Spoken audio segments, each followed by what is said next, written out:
Bueno, no, va, no sé.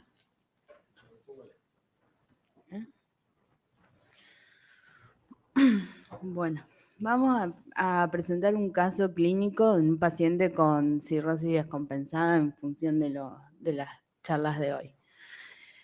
Se trata de un paciente de sexo masculino de 65 años de edad que consulta en forma ambulatoria por plaquetopenia y eritema en ambos miembros inferiores.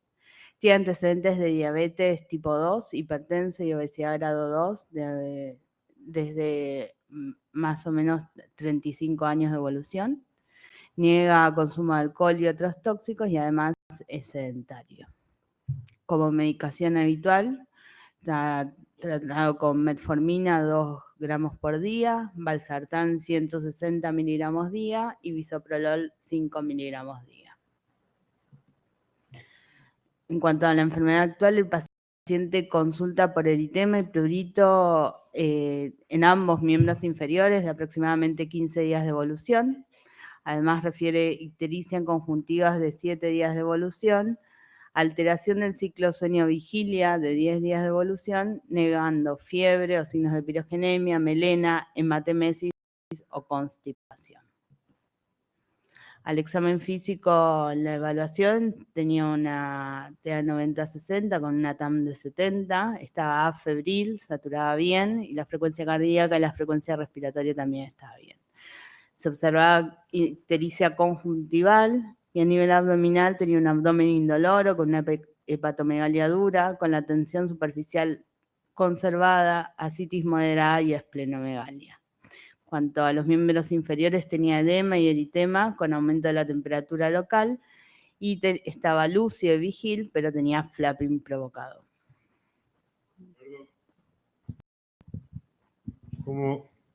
A ver, ¿ahí me escuchan? Como estamos con un poquito más de tiempo que lo habitual, como ejercicio clínico, ¿alguno de ustedes nos puede decir qué piensa como diagnóstico en este paciente? ¿Cuáles serían para ustedes un paciente que viene en esta situación?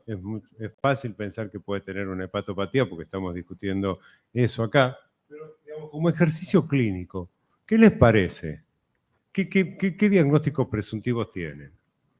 ¿Qué les llama la atención de lo que se está mostrando hasta ahora de este enfermo? Tiene plaquetopenia, tiene el eritema en miembros inferiores.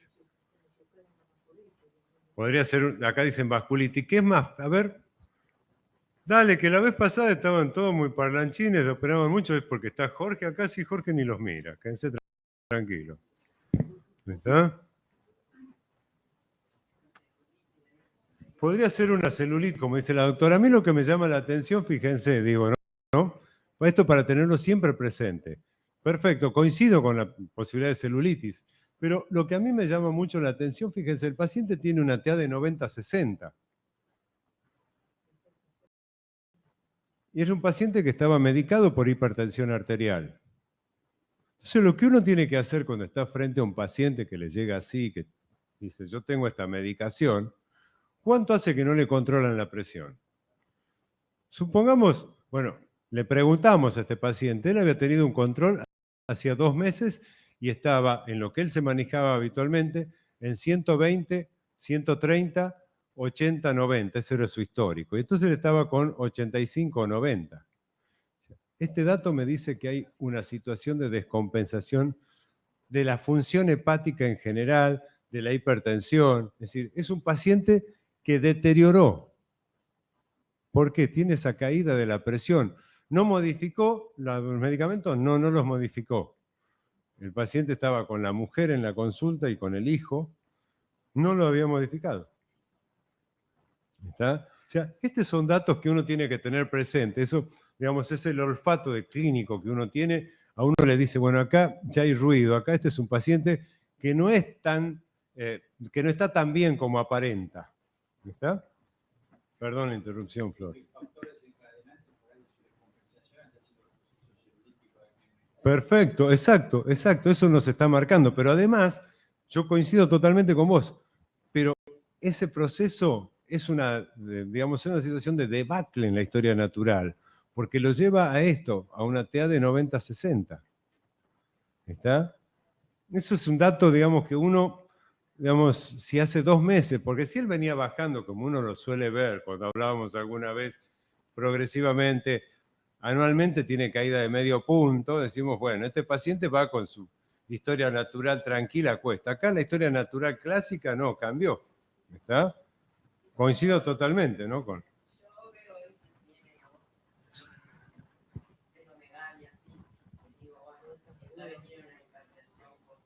Sí.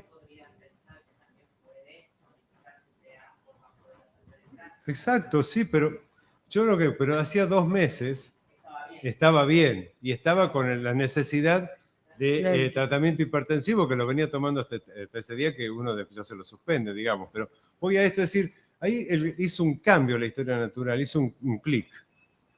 Ese es digamos, y eso hace que uno mire a este paciente con mucha más atención, más allá de lo que uno encuentre en el laboratorio y de la conducta que uno tome, ¿no? Adelante, Flor. Bueno, ¿cuál es la sospecha diagnóstica? Una hepatitis crónica, una cirrosis descompensada por síndrome ascítico hematoso, cirrosis descompensada por encefalopatía, fallo hepático agudo o B y D son correctas. Ahí está.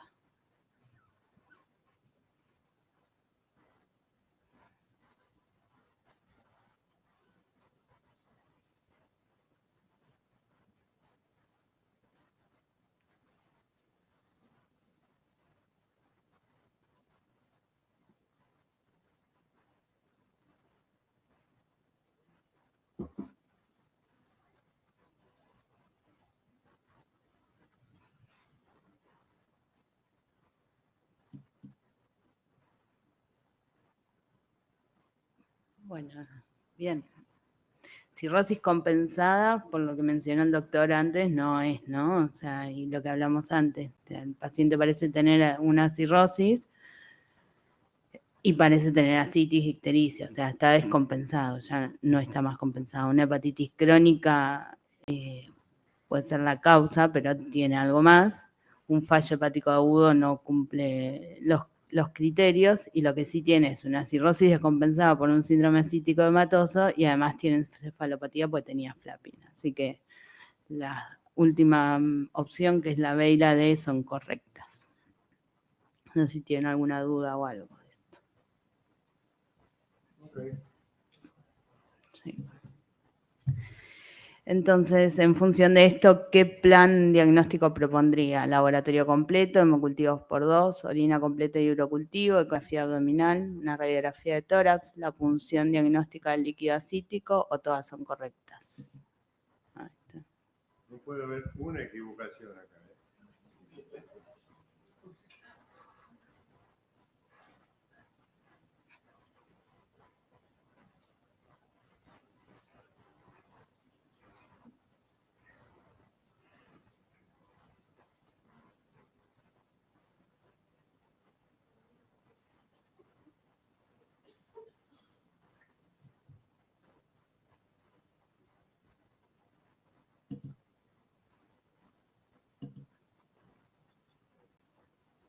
Ah, bueno. ¿Podemos? La verdad está todo muy bien. Ahora, acá el asunto es, digamos, lo que nosotros vimos es un paciente que tiene una descompensación de su enfermedad hepática que hasta ese momento no estaba diagnosticada por lo que veíamos. Y el paciente tiene esa descompensación donde en el medio encontramos en el examen físico 3 elementos que nos llaman la atención, digamos, o 4. Uno es la presencia de esa celulitis, que es por la que él consulta. Por otro lado, tiene la hipotensión, o tiene una presión que no es la normal para él, tiene ascitis y tiene flapping. O sea, tiene 4 elementos que antes no tenía el paciente. Entonces, lo que nosotros tenemos que hacer es ir a buscar, a través de las herramientas diagnósticas, cuando hablamos, ¿qué plan diagnóstico propondría? Es decir, ir a investigar todos. Y lo que decíamos hace un momento, el paciente puede haber venido con hemorragia digestiva, pero no podemos dejar de buscar una infección como factor desencadenante. Por lo tanto, tenemos que ser invasivos en los procedimientos diagnósticos de este paciente, porque cuanto más demoramos la conducta terapéutica, más chances tiene este paciente de tener una mala evolución.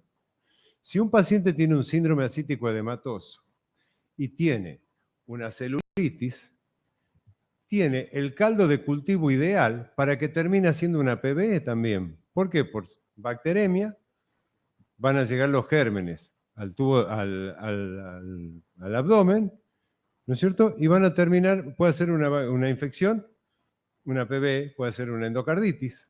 Es decir, estamos frente a un paciente que es un paciente lábil para infectarse. Esa es la característica, o susceptible, la característica que lo condiciona al paciente con cirrosis. Entonces, por eso es importante hacer el laboratorio completo, que nos va a dar una orientación general incluso de la función hepática, los hemocultivos, ¿está?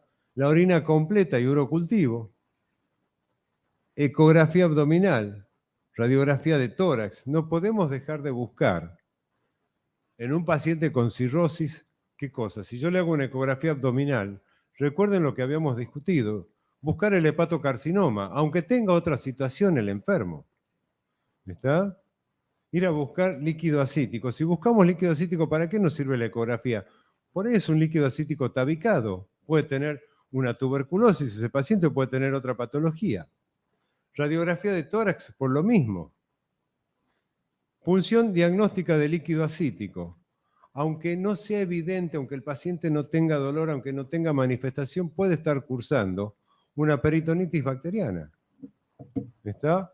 Una ascitis neutrocítica, en fin. Tenemos que ir a estudiarlo. Por eso todas son correctas y tengo que ser sumamente invasivos con este paciente y de manera precoz. Adelante. Bueno. Entonces, el laboratorio del paciente, como vemos, tenía plaquetopenia, que es por el motivo por el cual consultó. Además, tenía una leve hiperbilirubinemia, predominio directo, enzimas elevadas, y como vemos, tiene una alteración en la función de síntesis, ¿no? Tiene un TP de 55 con un RIN de 1,3. La glucemia en el límite 120, con albúmina de gamma globulina normal. Además, se le tiene como primera aproximación las serologías virales, que son todas negativas, salvo la hepatitis A, que tiene una IgG positiva, una pasada. Además tiene alfa-fetoproteína de 7, CA de 7.7 y CA19 de 9, o sea, todos normales. Acá paramos un segundo, Flor. Una pregunta para los clínicos por ahí con más experiencia. Si ustedes ven un paciente con una celulitis que no tiene una enfermedad hepática, ¿esperarían encontrar 7.500 blancos o esperarían más? ¿Qué les parece? Exacto, ese es un dato que siempre tenemos que recordar. Siempre en cirrosis no esperemos leucocitos de 10.000, 15.000, 20.000. O sea, no esperemos el clásico paciente infectado. Ni aún estando séptico vamos a ver esos, por ahí los valores de una sepsis. Es decir, el paciente con cirrosis, lo que tenemos que ver después es cuando este paciente normaliza, cuando se cura, cuál es el valor de blanco con el que él se maneja habitualmente. Porque habitualmente tienen un valor mucho más bajo de blanco. Por eso, entonces son dos elementos claves. Porque además si el paciente tiene una TAM baja, ojo, que es un paciente de alto riesgo ya, está en el límite. O sea, todo esto tenemos, esos son datos, digamos, del rompecabezas que nosotros tenemos que ir considerando cuando vemos un paciente con digamos, en cualquier enfermedad. A nosotros los clínicos nos enseñaron, armen el rompecabezas, sea en la patología que sea. Bueno, este es nuestro métier, así que, pero bueno, esa es la idea, ¿no? Uh-huh.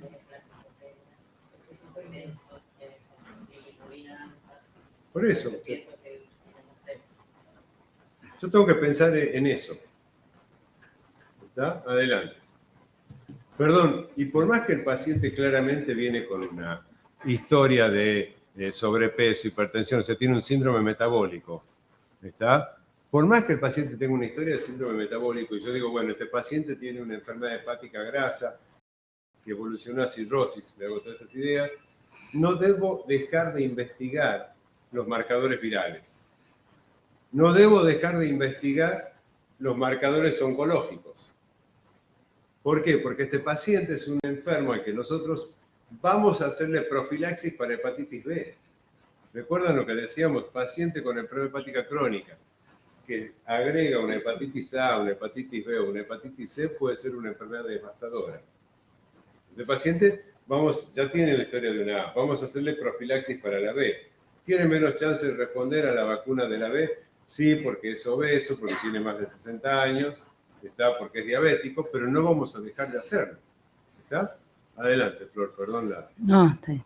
Se le hizo, además del laboratorio y la ecografía, bueno, que mostraba un hígado de contornos irregulares con una vesícula de paredes engrosadas y alítidas y con una plenomegalia de 170 milímetros, ascitis moderada, con un eje esplenoportal permeable y un flujo conservado. Se le realizó, como dijeron, la punción del líquido acítico, que tenía un GASA de 2, mayor a 1,1, con 200 células, con un recuento del 20% de polimorfonucleares, un sedimento urinario no inflamatorio anormal, y el hemograma urinario tenía 70 miliequivalentes de sodio y 40 de potasio, una radiografía de tórax que no evidenciaba consolidación ni derrame pleural, y además se tomaron hemocultivos periféricos por 2, urocultivo y cultivo de líquido acítico. Una sola cosita en esto. Recuerden que el ionograma urinario al acecho es el equivalente, sin ningún problema, del ionograma urinario de 24 horas. O sea, yo puedo tener esa información rápidamente. ¿Está? No hace falta hacer las 24 horas.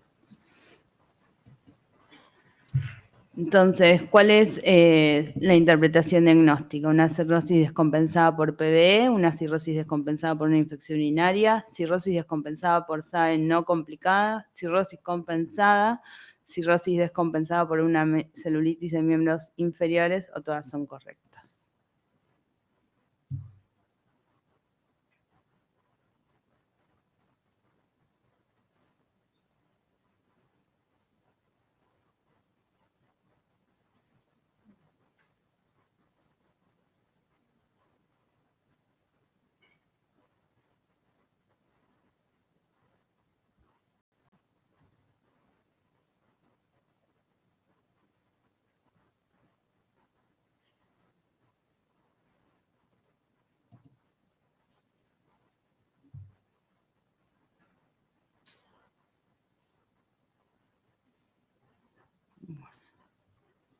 Por la doctora, ella no necesita ni el laboratorio, hizo el diagnóstico al comienzo, nada más cuando presentamos al paciente, pero bueno.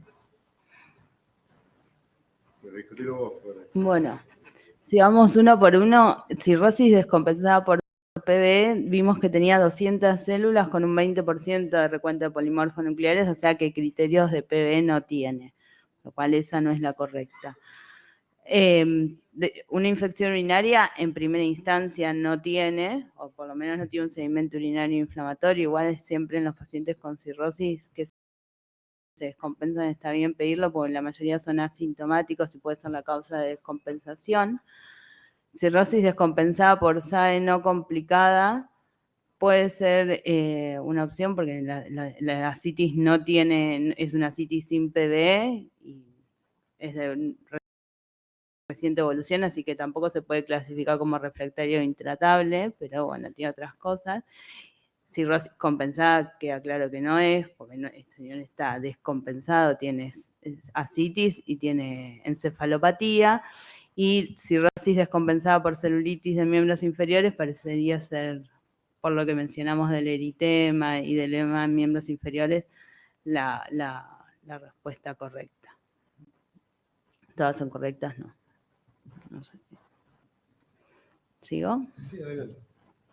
Entonces, con esto, ¿qué plan terapéutico propondría? Control ambulatorio, amoxicilina clavulánico en una dosis de 1 gramo cada 12 horas, o MS, endovenoso, vancomicina 1 gramo cada 12 horas, lactulón 10 a 30 mililitros por día, además, según la necesidad, albúmina 1 gramo kilo día en día 1 o 0.5 gramos kilo día en día 3. ¿La B, la D y la E son correctas o la B y la D son correctas?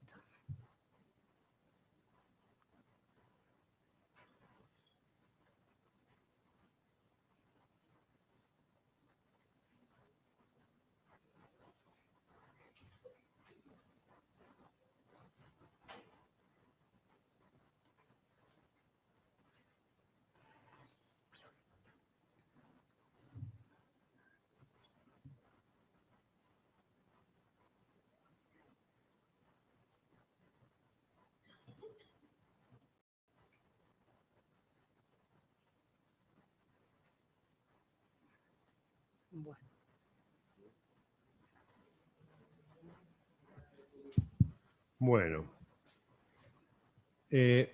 nosotros acá tenemos algunos elementos, habíamos dicho, en este paciente. Tenemos una infección, vamos a ir a tratar la infección. Tiene encefalopatía, vamos a darle lactulosa. Y además, como tiene una infección, vamos a darle albúmina. Es decir, en este paciente, ese sería, digamos, el trípode sobre el cual nos vamos a sentar para hacer el tratamiento. Si no le damos para tratar la encefalopatía, no lo vamos a ayudar. Por eso le damos la lactulosa. Si no le damos el antibiótico, no lo vamos a ayudar. ¿Está? Y como es un paciente que está con una cirrosis descompensada, infectado, vamos a usar la albúmina. Pero más que detenerme en lo correcto, nos gustaría, por lo menos sé que a Florencia y a mí siempre nos gusta en el mismo aspecto, detenernos en el uso de la vancomicina. ¿Está? Ustedes saben que los aminoglucósidos son nefrotóxicos, pero en los pacientes con cirrosis lo son mucho más. El trabajo clásico de la nefrotoxicidad de vancomicina se hizo hace más de 30 o 40 años y fue un trabajo con 4 pacientes nada más que tenían punción renal para ver la nefrotoxicidad. Y entonces, este concepto en los pacientes con cirrosis, evitar los aminoglucósidos y si uno no le queda otra alternativa, usarlo según el clearance. Que recuerden que el clearance de creatinina en los pacientes con cirrosis tampoco tiene la certeza que tienen un paciente sin cirrosis, ¿está? Por la sarcopenia que siempre tienen, porque la creatinina nunca va a expresar todo lo que expresa en un paciente sin trastornos, digamos, con malnutrición como tiene cualquier paciente con cirrosis o la mayoría, digamos. Entonces el concepto es, evitemos de usar siempre los aminoglucósidos en los pacientes con cirrosis, aunque sea una cirrosis compensada. Así uno dice, evitamos los aminoglucósidos y tenemos que acostumbrarnos a evitar el uso de la tomografía con contraste. En mi hospital, bueno, en el hospital, digo mío, en nuestro hospital se sigue haciendo todavía tomografía con contraste porque, bueno, no tenemos resonador. Pero bueno, estamos poniendo en jaque a todos los pacientes que tienen riesgo de tener una nefropatía, como en este caso los cirróticos aún más que la población no cirrótica, cirrótico y añoso, diabético, hipertenso. Por eso, digamos, evitamos la vancomicina y evitaríamos eventualmente una tomografía, no así la resonancia magnética. Adelante, Flor. Bueno, se le iniciaron los antibióticos y en el día 7, después de haber empezado el tratamiento antibiótico, este es el laboratorio, que como positivo tenía 3.400 blancos, una fórmula conservada, 130.000 plaquetas, pero por frotis, ¿no? Los otros recuentos eran por Coulter, y descenso del valor de bilirrubina, como podemos ver, en valores normales. El hepatograma se mantenía más o menos normal y la leucemia de 105. Los hemocultivos periféricos, el urocultivo, el cultivo de líquido acítico fueron negativos. Y entonces la pregunta es, ¿propondría algún plan de estudio y seguimiento en este paciente? ¿Sí o no? Tengo que apretar esto.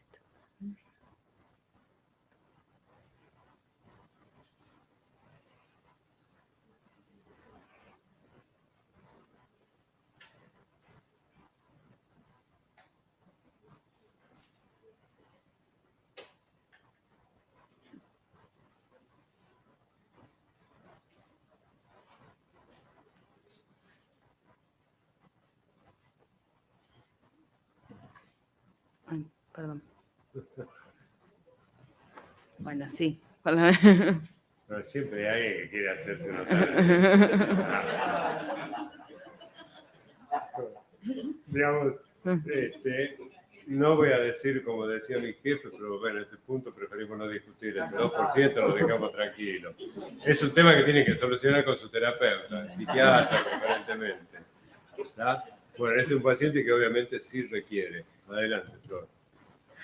¿Qué plan de seguimiento propondría? Lactulosa a demanda, espironolactona 100 miligramos día, profilaxis con norfloxacina, rotar la metformina piolitazona, una endoscopía alta y baja, plan de alimentación, actividad física y screening de hepatocarcinoma, o todas son correctas.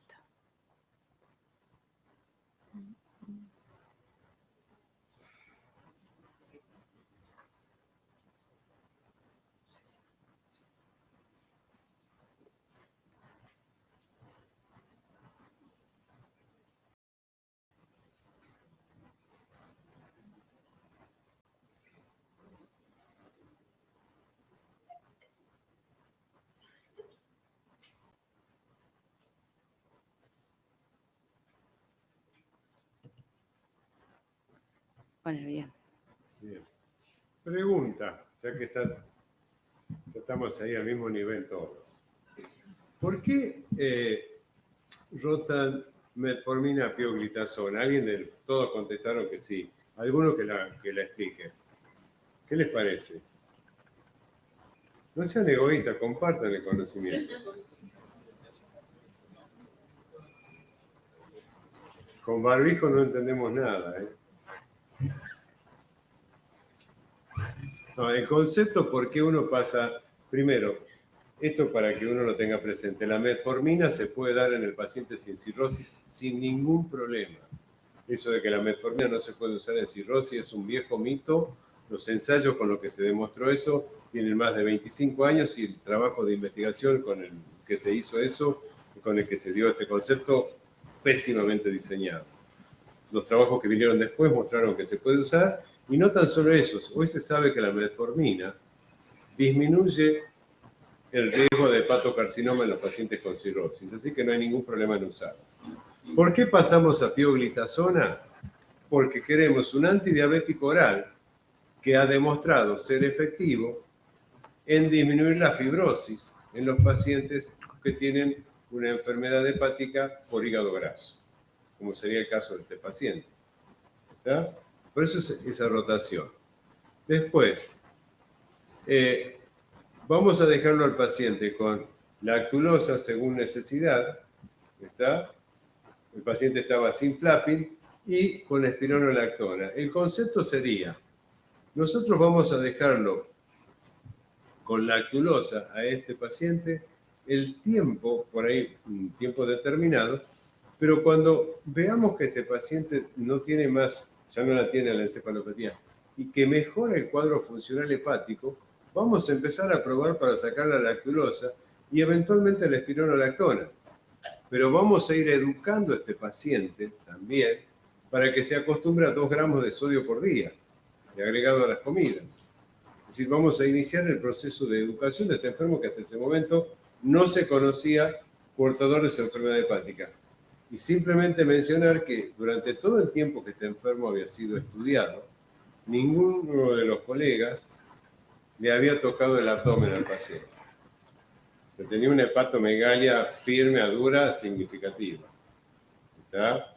Por ahí, bueno, por ahí no encontrarle esplenomegalia, bueno, pero lo tenía. O sea que este paciente, ahora hay que empezar todo, ¿no es cierto? Ese plan de alimentación y actividad física, que empezarlo a los 60 y tantos años, no es para nada sencillo. Y después, obviamente, hacer el screening de varices esofágicas y de cáncer de colon, ¿no? Perdón, tengo una pregunta. ¿Por qué me dejarían la roxadusina si no se ve? Ahí está. No, mientras lo leía me di cuenta que no estaba el líquido, porque tiene menos de... tenía un líquido con recuento bajo de proteína. El recuento de proteína era bajo. Nos dimos cuenta con Florencia que no lo habíamos puesto, y no lo, pero es por eso, doctora. Muy bien, perdón, igual. Nos miramos los dos y está. Yo dudaba si lo habíamos puesto o no, y Florencia me hizo seña que no. Después me olvidé de decir. Bueno, y la pregunta que sigue es si... O sea, el criterio, perdón, no pasa por PB, sino por albúmina, por proteína baja en líquido cítrico. La pregunta que sigue es si indicaría evaluación para trasplante. ¿Sí o no? En un paciente que responde muy rápidamente al tratamiento, porque vieron cómo cambian los blancos, cómo, bueno, desaparece incluso la encefalopatía rápidamente. ¿Ya? La plaquetopenia. O sea, el paciente lo que tiene son macroplaquetas, ¿eh? Por eso cuando se hace en frotis tiene más de 100.000 y él se manejaba con 60.000. Ya casi no hay hematólogos que hagan que la miren en frotis.